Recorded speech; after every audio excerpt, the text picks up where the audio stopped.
Hello everyone, सबैजनालाई स्वागत छ। आई होप सबैजना सन्चै आराम हुनुहुन्छ होला। हामी पनि एकदमै ठिकठाक छौँ, फिट एन्ड फाइन।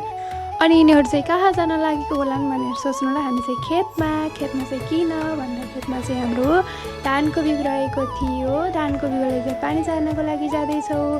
गइसक्यौँ, पुगिसक्यौँ। वरिपरि हेर्दाखेरि पानी एकदमै कम भएको हुनाले उहाँ चाहिँ कुलामा पानी चार्नको लागि पस्नुभयो, पानी थुन्नको लागि।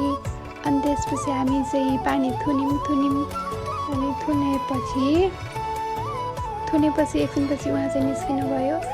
आज मौसम चाहिँ शीतल भएको कारणले हामी चाहिँ फेरि अलि तलसम्म खेतसम्म घुम्न जाने निर्णय गऱ्यौँ।